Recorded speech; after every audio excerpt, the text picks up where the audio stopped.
In this episode, we'll be exploring how your identity can impact your manifesting outcomes. So let's get started. Hi, I'm Katie, and after many years as a struggling single mum, I transformed into a highly successful manifester with multiple businesses, better relationships, financial abundance, and way more peace, joy, and happiness in my life. Each week, I share the real secrets around how to manifest successfully, as well as the amazing and sometimes crazy lessons I've learned along the way, so that you can apply it all to your own manifesting, transforming your life from the inside out.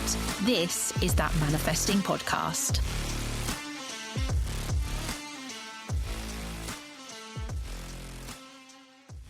Welcome back to another episode of That Manifesting Podcast. I always feel the urge to say welcome back to the show, but then I feel like one of those cheesy hosts like, hey, welcome to my show, and it's just me sitting in my spare room speaking into a microphone chatting to you lot. So I'll stick with welcome back to the podcast. Here I am rambling again already. We've only just started, but welcome. I hope you've had a great week. It's been a very weird week for me. Everything's felt really unsettled. The weather, I don't know where it's like where you are, but in the UK we have had storm after storm. It's just been awful, and it's stopped me sleeping. I'm not the best when I don't get all the sleep I need. It's been really weird, but also with my work's been really weird. I'm doing all new programs to help people with their manifesting, and that's been really weird because it's all new. And yeah, it's just been a really weird week. I can't quite put my finger on it, but things feel unsettled. I used to react to this sort of uncertainty really badly. I would fret and I would worry. I would think that something horrific was coming. But today I think a lot differently about it because I know that everything happens for me. I don't know why certain things are happening yet. I don't quite know why things are going down a certain path, but I know that I will. I know the reason will become clear to me. In that respect, I can relax and just enjoy the journey as much as you can when you feel unsettled. There's a lot of change going on in my life, not in my personal life. I'm still single. I'm still watching my box sets. I'm still eating chocolate, also trying to exercise. Nothing's really changing in my personal life. It's all business change. And I know at my core that it's change that has to happen. It's making me feel unsettled, but I'm ready to go with it. And as I said, how I look at things being unsettled and different today is very different to how I would have reacted to it years ago. And I got to that place of being able to accept difficult moments because of one big shift, and that was around my identity. And that's why I wanted to really talk about it in more detail in this episode, because it's happening to me right now. I help a lot of people with their manifesting. I help them to attract what they want into their lives. But it doesn't mean I don't struggle with things myself and I don't have difficult moments. And this topic of identity has come up a lot. I've had DMs about it, people talking about their own identity struggles. And yeah, I thought it would be good because people have been asking for it. So I thought, let's do another topic on identity. We'll go a little bit deeper than maybe we've gone to in other episodes. Okay, identity. I talk a lot about stepping into your future self now. If you want to manifest something different in your life, you have to become the future version of you that has that thing right now, because then you are helping yourself to get into true alignment with what you want. You're matching universal energy and you're able to bring it into your life much sooner. And that is a huge part of what I teach my clients, what I teach inside of my programs, on my social media and in these podcasts. But why is it important? Why is it that important to become your future self now? And how does your current identity impact your manifesting? That's what I'm going to be talking to you about today. First up, let's just cover what is identity, because it can mean a lot of different things to a lot of different people.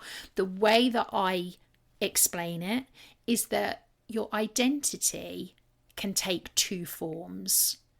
You can have identity traits and you can have a role as an identity. So identity in terms of a role is, I am a mother, I am a wife, I am a business owner, I am a policewoman, whatever it is. So you can have an identity in terms of your role in life. You can also have identity traits. So identity traits could be something like, I am scared of the dark, or I always get hurt in relationships. You can take on these traits as part of your identity. So both the role and the traits will determine how you see the world and what you believe is possible for you. You can think, okay, I'm a mother and I'm easygoing and laid back. You will look at a situation very differently to a mother who does not believe that children should take risks, for example. If we both rocked up to a playground, I'm the easygoing mother, I will see the playground as hugely exciting for my child. The mother that shows up that does not believe in taking any risks will look at the playground as a scarier place and somewhere that is full of challenges and dangers. The playground itself never changes. The playground is the playground.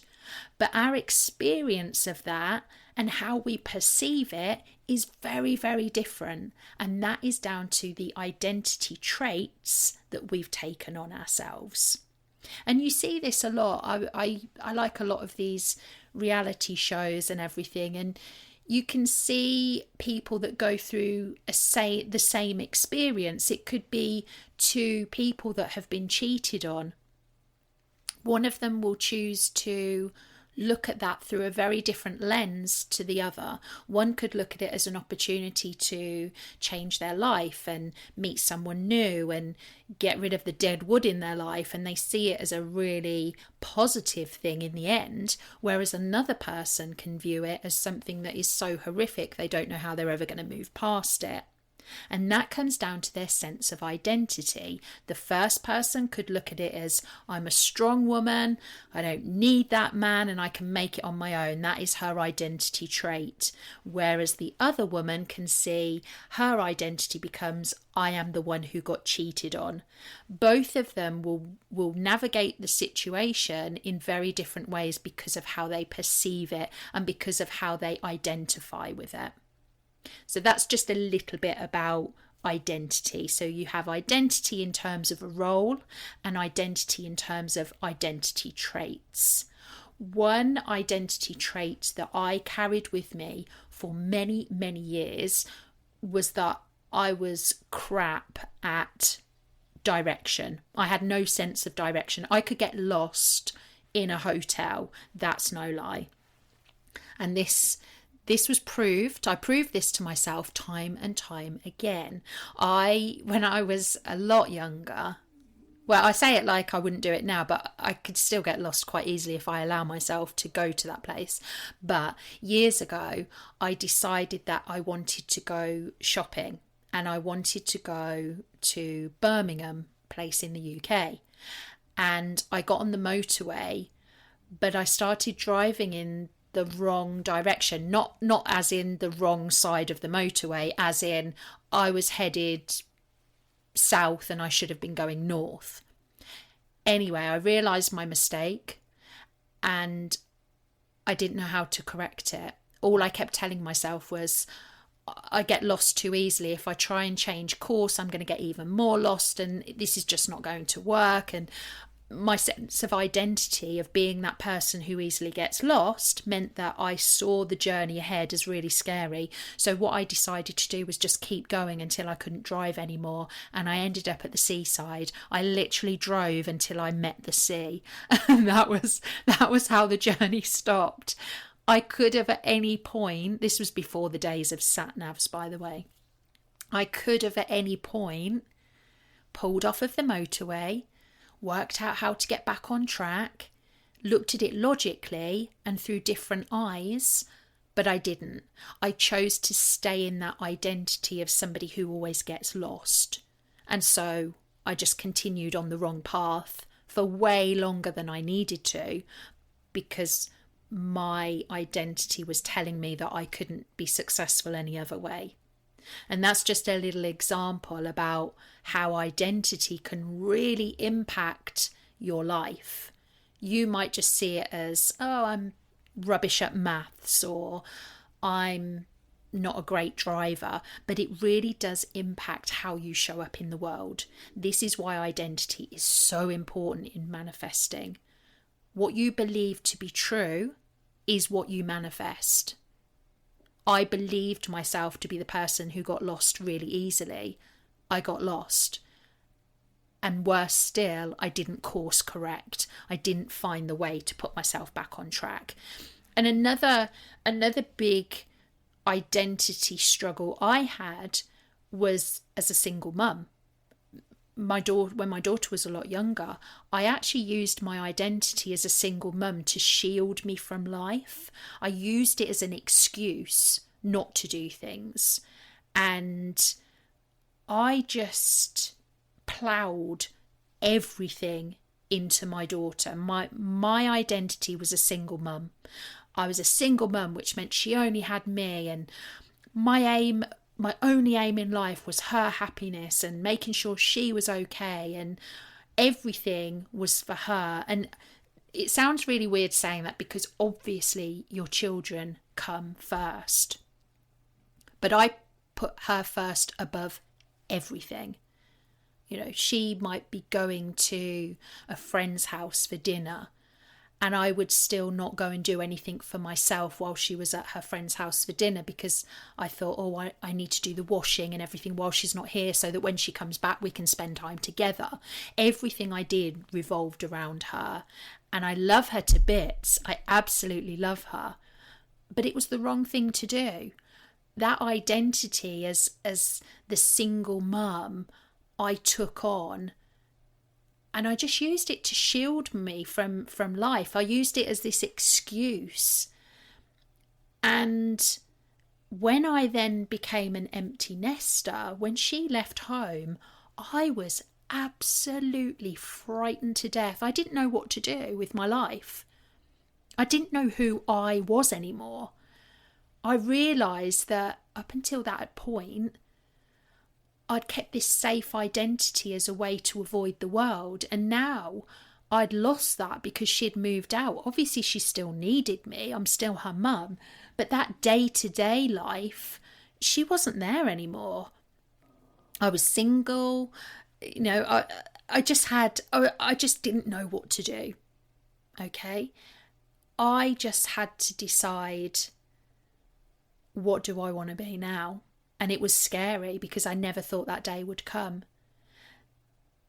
But that's the decision we have to make. You know, we can keep within our current identity. We can keep that current identity construct, and it keeps you in your comfort zone. And it becomes scary to think about anything else, because anything that's in conflict with that identity threatens our sense of self.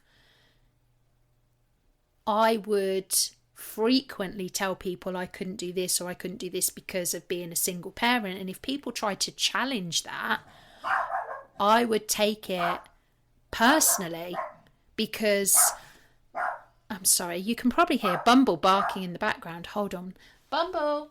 I'm just going to call her. This is really unprofessional, isn't it? But she's not happy about something. Anyway, yeah, so I would, if anybody challenged my sense of identity as a single mum and say, well, of course you can do that, I would take it personally, because it felt like they were attacking me. I'd built this identity around myself, and anyone that tried to go against that, no, it just wasn't happening. It made me feel really uncomfortable. And it's because it threatens our sense of self. We build our whole selves around our identity roles and our identity traits, what we believe ourselves to be. And this is great if you just want the same life on repeat with the same opportunities, nothing ever changing. But it's not great if you want something different. We have to evolve, or we just keep manifesting the same thing over and over again, because who we believe ourselves to be determines what we think is possible for us. It determines how we show up in the world. It determines what we perceive to be the opportunities that are open to us. And that's why identity is such an important part of manifesting. Now, that said, it's really easy to revert back to old identities when things feel hard. I revert to it when my daughter is here. So she's been left home, a couple of years now. And I'm used to not cooking for her. I'm used to not doing her washing anymore, giving her lifts. But when she comes to visit me, I suddenly find myself running around after her. And I'm doing all the things I used to do. She doesn't get herself a drink here. I run and get it for her. I cook the dinner. I do the washing up. And I revert back to that old identity of single mum Katie, whose whole life revolves around her daughter. And I have to catch myself and think, this is not me anymore, but I'm still doing it. So it's very easy to revert back to those old identities. I even feel guilty when I do things without her. When she was little, she used to love laying the guilt on me if I did decide, I'd quite like to go out, and she'd look at me with like big puppy eyes and say, are you really going to leave me, mummy? And I would most of the time just say, no, of course not, and then I might not go. And on the odd times when I did go out and she might stay with my mum, I would get messages from my mum saying, Megan wants to talk to you. And she used to say, are you having a good time, mummy, without me? Like real guilt trip stuff. And even now, those traits of feeling guilty even comes up now when she's not even living here. If I go and do something that I think she might like and I tell her about it and she says, I might have liked that, I instantly feel that sense of guilt, because it's that old identity trait coming back that I shouldn't do things without her because she's my world. So yeah, when things go wrong, you can absolutely propel yourself back to the old identity. And I have friends that have done this before, and because of me constantly talking in their ear, they can now check themselves, and a situation might come up that is reminiscent of something they've gone through in the past and an old identity, and they will catch themselves and say, no, that's not me anymore.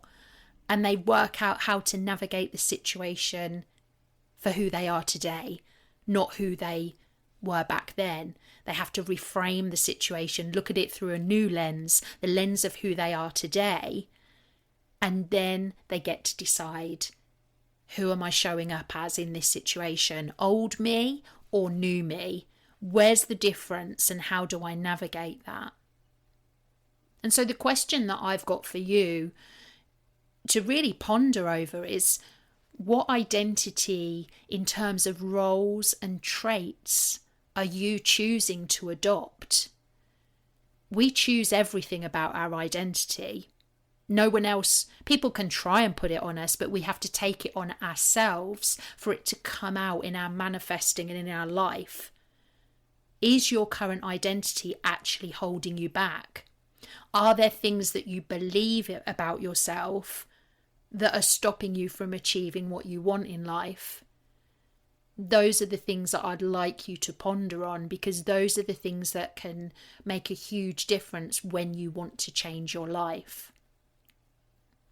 So the work that we do on identity is really around determining what that current identity role is, what your identity traits are, but also establishing how they do or don't align to that future version of yourself who already has what you want.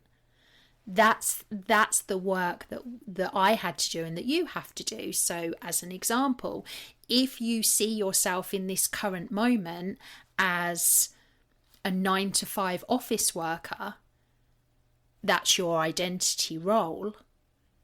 and your identity trait is somebody who starts work at 9 o'clock, you have an hour's lunch, and you finish work at 5 o'clock, you're very, very strict with your schedule and your routine, if that's an identity trait you have, yet your future version of you is in a successful business, do those identity traits and those identity roles that you have right now, does that really align with your future as a business owner? If it doesn't, that's what I mean when I say you have to step into that future you now. You have to work out, what is the role? What are the identity traits of that future version of me? Where's the disconnect with who I am now? And how do I change that? That's what we do when we're doing identity work. One thing I like to do, this is a fun thing to do, is if you spend a bit of time and you're just taking a look at, it can be a past version of you. You could be really happy with who you are right now and just not want to go back to a place that you were at before. Or you might want to change who you are right now to step into the future version of you. I like to give the past or current version of me a name. And then you have the future version of you and you can give them a name. Now, don't laugh. Oh, I won't know if you do laugh, so laugh away. I don't care. I can't see you. The future version of me is Katie Kardashian. How's that? And there's a reason for this, okay? I know a lot of people don't like the Kardashians. I don't like a lot of things they do. But I love the way they show up for their businesses and in their lives. They are unapologetic about going after the success that they want, and they make things happen and they keep going until they are successful.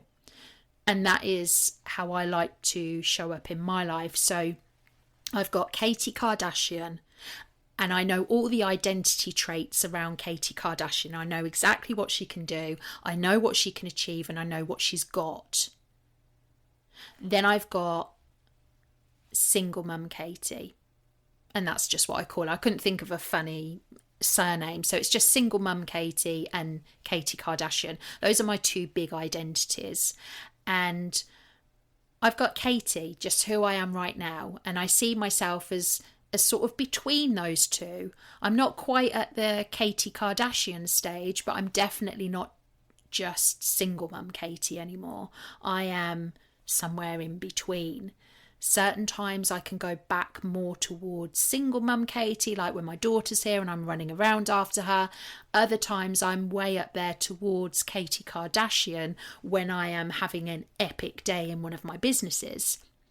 And it's a really good way for you to be able to check yourself when certain things are happening. Because if something comes up, like I was talking at the top of the show about being unsettled, I can start to think, am I reverting back to Katie single mum, or am I moving towards Katie Kardashian? Which way am I going? And it really helps me to make a conscious decision in the moment, in the difficult moments, about who I'm choosing to be. And I can recognise who I'm showing up as and make the changes if I need to, or keep going if I'm doing the right thing. I find that a really powerful way to do it. So it could be something that you want to try yourself. And it really helps, especially for me, because I'm a big procrastinator. I can quite easily not do things and sit on the sofa and watch my box sets quite easily. I constantly have to be in that space of, okay, is sitting on the sofa watching a box set instead of, say, recording a podcast episode, is that showing up as Katie single mum? Is it showing up more as Katie Kardashian? And I can think, okay, no, Katie Kardashian would not sit on her ass and watch the Real Housewives of Miami for 6 hours, get back to work. So that's what I do. So that can just be a little fun way. If you want to look at identity in a slightly fun way, a different way, name them. I think, is it Beyonce has Sasha Fierce? Is that right? I don't know. But if it is, that's how she shows up on stage. She has this different identity that she can show up as when she wants to. And then she's got plain old Beyonce. I mean, Beyonce is never plain, is she? But you know what I mean. She's got day-to-day Beyonce, and then she's got Sasha Fierce. So she chooses who she's going to show up as, and she can clearly going to be able to recognise who she is on a given day and in a certain moment. Anyway, I'm talking about Beyonce too much. Back to Katie Kardashian. You can see, hopefully, that it does make a difference, because I am consciously deciding who I'm showing up as. Okay? And that was really what I wanted to cover about identity. It is a huge topic. I could go even deeper with it, and I'm more than happy to if you want me to. But this can bring up lots of questions. So as always, I've absolutely loved hearing from you. Thank you to everybody, and I mean everybody that has been in touch with me over the past few weeks. I'm getting DMs and people are talking to me about the podcast, asking me questions. And this is exactly why I encourage you every single week to get in touch, because I want to create episodes that are useful for you. I'm still new on this podcasting journey, but I hope you are enjoying what I'm sharing. But if there is anything else that you want any more information on, or certain topics that you want me to cover, then just get in touch and let's do this. So that's it for today's episode. Thank you so much for joining me. If you've enjoyed listening, I'd be so grateful if you'd subscribe and leave a review, because it really does help me to reach more people. I've left some links in the show notes so you can connect with me, or you can grab one of my manifesting resources. Until next week, sending you lots of love, light, and manifesting vibes.